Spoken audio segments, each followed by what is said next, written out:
I recently made a video about the most powerful batsuits in animation. A link to this video is in this video's description.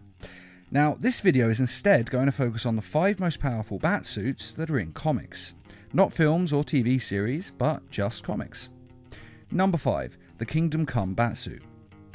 The Kingdom Come comic was a miniseries set in an Elseworld story alternate reality in the year 2020, which at the time of publication, which was 1996, seemed like a far-off future date. Now, the plot of this story is a little bit involved, but the broader strokes are that the new generation of superheroes aren't quite of the same moral calibre of the old, and are quite egotistical and fight themselves as much as they fight the supervillains. And Superman doesn't like this and tries to change the heroes' attitudes, which eventually leads to lines being drawn and different factions emerging, with Superman having his own Justice League and his own prison for criminals that he deems need to be there, and Batman having his team called the Outsiders. These factions eventually butt heads and some pretty big fights break out involving others as well, before eventually peace is made between them all. Now, there is a bit more to it than that, but that's pretty much the basic plot. And the Kingdom Come Batsuit is designed for 2 things. One is to help an aging Bruce Wayne move around like a younger man, and the other is to have kick-ass defences and attacks. The suit has super armour, gives Bruce Wayne super strength, grappling hooks, and can shield Batman from flames. It also has sharp blades and has laser blasters built into it, kind of like a futuristic version of the Batwing armour. This batsuit is so strong that it not only makes Batman a threat even when he's a crippled old man, but it also allows him to fight superpowered individuals with relative ease. So it's undoubtedly one of his most powerful batsuits. Number 4. The Batman Beyond Batsuit. Now, this suit is a fan favourite and pretty hard to beat as batsuits go. The main problem is that this suit is made of advanced tech from the future, which means it's pretty much outclassing most batsuits automatically, much as the Kingdom Come batsuits from the future, and so it's pretty powerful. Now, the Batman Beyond has the usual armour and super strength of the other suits, but it also has invisibility, infrared vision, electrical suit discharges, the belt buckle is a buzzsaw, and it also has scanning capabilities that can be used for many different things, such as dipping his finger into a glass of water and finding out there's a sedative in it, which is a pretty cool advanced scanner. Now, the original Batsuit began in the animated TV series, and then was turned into a comic. And that comic wasn't really that great to begin with, but thankfully it did get better as it went on, and in the new versions it actually has got pretty compelling. And though the first generation of the suit was pretty awesome in itself, Batman actually designed a new version of the Batman Beyond suit that was discovered on file in the Batcave. Now, at this point, Bruce Wayne is thought to be dead, and the people who work in the Batcave are the new Batman, Terry McGinnis, his younger brother, Matt, and his close friend, Max, who's a bit of a super genius and really good at hacking computers. And when the Batsuit is destroyed in the field, even though she's very clever, she has no idea how to fix it. But luckily, Max and Matt discover a second Batsuit prototype that Bruce Wayne had already made. They find a file on the Batcomputer and then find the suit in the Batcave, and are able to get it to Terry, who's in the field without the suit, trying to rescue his old girlfriend, Dana. Now, they eventually get the suit to him. It obviously has all of the features of the old Batman Beyond suit, plus a few new ones. The wings are bulletproof shields and much lighter than the old ones, so they can now be used as weapons. And the Batsuit has a sort of super sonar feature that effectively lets Batman see sound, which means he can see through walls and fully take in his surroundings, much like the detective mode in the Arkham game series. The suit also has pulse blasters, and the flight capabilities of the previous suit are blown out of the water, as this one can now fly into space. Though not for long, as there is only so much oxygen that the suit can store.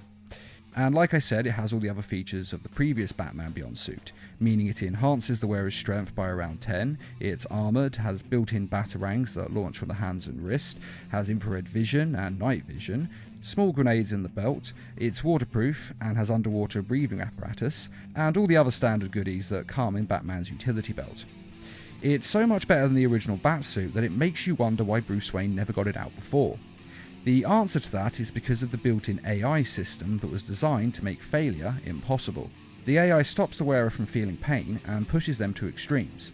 Now, obviously this is designed so that if a person's in a small amount of pain, they can continue on regardless. However, it goes much further than this, and it also pushes the wearer into committing murder. It even goes so far as to take over control of the suit if it deems it necessary, and this is a major problem with the Batsuit. Bruce Wayne once wore it on a mission and faced off against the Banes. For equally baned up supervillains, and even beating one Bane back in the day was hard enough. As we all know, he'd even broken Batman's back on occasion. And kind of does in this fight as well. You see, Bruce Wayne fights way beyond what he should, breaking a few ribs, which isn't that bad on Batman standards, and he can't feel it because of the suit. The problem is, he also ends up breaking 2 of his vertebrae, at which point he really should have stopped fighting and got out of there. But because of the suit, he doesn't even notice or care, as the suit props him up and stops his pain senses from working. And though he is able to beat the Banes, it damn near kills him, and it takes all of his effort just to get the suit off. And Bruce Wayne decides then and there that it's just too dangerous to use. Now, as I said, Terry McGinnis and the others thought Bruce Wayne was dead and didn't know these warnings, and so of course they used it when they found it. However, when they do get hold of Bruce Wayne, he tries to stop Terry from wearing it. However, Terry is already in the field when he gives his warning, and he's taking it to fight the League of Assassins and has no time to go back to the Batcave, take it off and wait for a new suit to be built, as he believes that millions of people are about to be killed. So he goes off and fights the new head of the League of Assassins, who is of course Batman's son, Damian Wayne. Now, the suit nearly kills him as he fights Damian Wayne, because Damian Wayne is pretty much the most skilled person who's ever lived at this point. Although Terry does manage to get the upper hand at one point, and the suit almost kills Damian, and it takes a tremendous amount of effort for Terry to stop it from killing him, and even more effort to get the damn thing off of him. And when they get back to the Batcave, Bruce Wayne destroys the suit and builds Terry a new one that looks much like the Batman Beyond suit we're used to seeing. And though this other suit is very dangerous to wear, it's still one hell of a powerful Batsuit. And perhaps the best part of this suit is that it also just looks amazing. Number 3. The Insider Batsuit. When Batman returned from the dead, even though technically speaking he wasn't actually dead, he was just travelling through time coming back to the present. It's a bit of a long story, so just go with it. But everyone thought that he was dead. And when he comes back, he spied on the Bat family for a while to assess their capabilities and Gotham City's safety. And the way this suit works is kind of different, but at the same time kind of the same as the Amazo android, which also mimics the powers of the Justice League.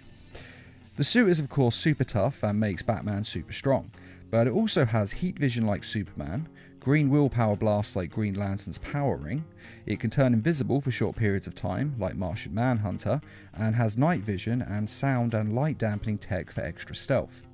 It has an acceleration mode which mimics the powers of the Speed Force, to a limited extent allowing for superhuman speeds of movement. The suit can also fly through manipulation of gravity and magnetic forces, and it's able to teleport in a 3-meter radius, and it can also teleport another person on this radius as well. All of which makes it a very powerful Batsuit in terms of abilities, but the powers can only be used a few at a time, and require extensive recharge periods before they can be reused. And these recharge periods can be up to 24 hours long, so in terms of raw power it is beat by 2 other Batsuits. Number 2. The Hell Batsuit. Now, this suit was designed by Batman and then built and improved upon by the Justice League members. Superman forged the armour in the heart of the sun, Aquaman forged it using the density of the depths of the ocean, Green Lantern infused it with his willpower, the Flash infused it with Speed Force power, Cyborg created its circuitry, Wonder Woman took it to the god Hephaestus' forge to put the final touches on it, and Lex Luthor, who was at this point a member of the Justice League, improved the armor's software with his own code. This suit is incredibly powerful. It allows Batman to have super strength, and the armor protects him from punches that are as strong as Superman's. It fires lasers, has a flight mode, and the suit can even come apart as a horde of bats that are controlled by Batman's mind. And these can attack any target he wants, much like a vampire turning into a flock of bats. This suit was only seen in one story arc, as Batman goes to Apokolips to bring his son, Damian Wayne, back to life. And though the suit is eventually destroyed, it does allow Batman to go toe-to-toe with Darkseid, who is debatably the most powerful supervillain in the DC universe. And when he invaded Earth, it took the combined power of the Justice League to send him back home, which just shows how powerful this suit is. The only real downside is that the suit draws its power in part from Batman's metabolism, meaning if Batman uses it too much, it can drain him dry and even kill him, which it very nearly does when he ignores the safety warnings from the suit and keeps on using it, even though it is seriously harming his body. But still, this Batsuit is just awesome. It looks fantastic and it's incredibly powerful. Number 1. The Justice Buster.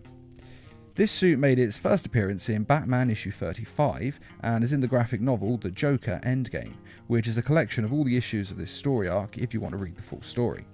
Now, the Justice Buster is sometimes referred to as the Fenrir suit, but Fenrir is actually the code name for the plan to take down the Justice League, which involves activating the suit and releasing a non-lethal low-level gas attack on Gotham City so that it's evacuated. So basically he's getting rid of potential collateral damage that could happen from the fight between him and the Justice League.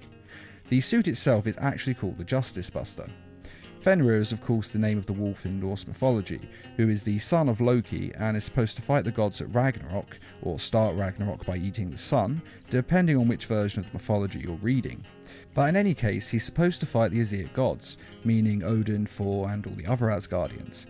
And the plan is of course called Fenrir because it's a metaphor for Batman fighting the Justice League, who are pretty much gods themselves. So just as the Hellbat suit was designed for Batman to fight super powerful supervillains who might want to attack Earth, this suit was designed for him to be able to take down the Justice League should they ever turn to the dark side. And so thanks to the Joker infecting the Justice League with a new mind-controlled Joker toxin, Batman is forced to fight the Justice League, meaning Wonder Woman, the Flash, Aquaman and Superman. And this suit, amazingly, is able to beat them all, though the suit did cost more to build than 60% of the world's countries spend on their yearly war budgets, as Bruce Wayne says during this comic. Now, the suit is designed to have different defences and attacks to take down each member of the Justice League. Wonder Woman is the first to attack him, and the first to go down. You see, Batman has a magical artefact called the Bind of Veils that was made by the Greek god Hephaestus.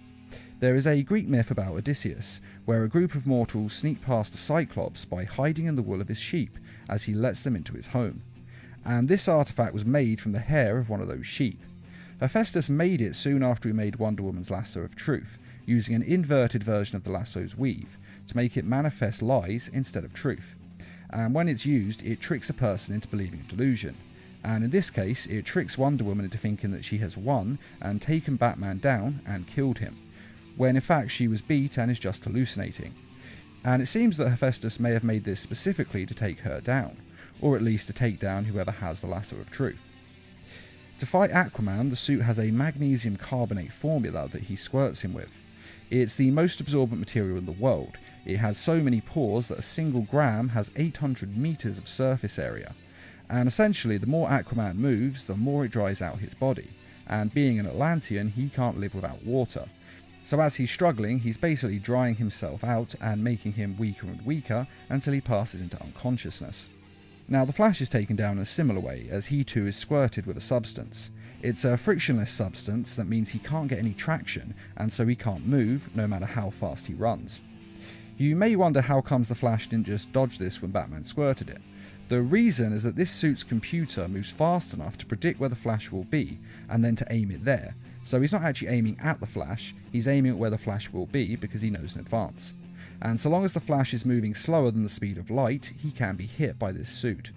And as for taking down Superman, the knuckles of this suit are actually infused with tiny red suns from dying universes, and red sun radiation takes away Superman's powers, so the red sun punches hurt him like hell. And Batman was able to get hold of these red suns courtesy of the Atom, Ray Palmer. The suit also has plasma shields designed to deflect Superman's heat vision, and it has thrust and thermals to counteract Superman's freeze breath. So to counteract this, Superman drops a building on him. The Joker toxin has the whole league wanting to kill him, and they're genuinely trying to take him down. So he knocks this building on him, which is something Batman doesn't expect because it's so out of character. And though the suit's actually relatively fine after being hit with the building, eventually Superman is able to rip the suit to pieces. Which isn't that surprising. After all, this is an unleashed Superman we're talking about. But luckily, Batman keeps a pellet of kryptonite gum in the Batsuit's helmet, and he puts this in his mouth and chews it like gum, and then spits it into Superman's eye, and the kryptonite does the rest, taking him down. Yes, he does take him down with kryptonite, which is kind of the writer's easy mode, as they can't think of anything better to take him down. But to be fair, this is Superman. He's way overpowered and practically a god, so there are very few ways to take him down. And yes, I would like another way to take him down as well, but at the end of the day, kryptonite is his weakness, so it does make the most sense, as it's the most efficient way to take him out. Now, we don't actually see him fight Cyborg and Green Lantern, but the suit has defenses for that as well. For Cyborg, there's an electromagnetic nerve tree to take him down. This is basically a fancy EMP that shuts down Cyborg's cybernetics, and it also shuts down his nerve clusters on his organic flesh, meaning he's unable to move for a short period of time. And as for Green Lantern, the suit has a citrine neuralizer. Now, this isn't greatly explained as to what it is or does, but it is based in part on a Yellow Lantern's ring light, and it comes across as a weapon that impairs willpower and decision making, both of which are needed to use a Green Lantern's ring. So effectively, Green Lantern couldn't use the ring in the fight if Batman used this defense. But again, it's unfortunately not made clear if this is a blaster or a field generated to stop willpower. Although if it is a field generated around the suit, that does explain why Green Lantern never came to attack him. Now, you may think that even with all this fancy tech, Batman still manages to take down the Justice League pretty easily.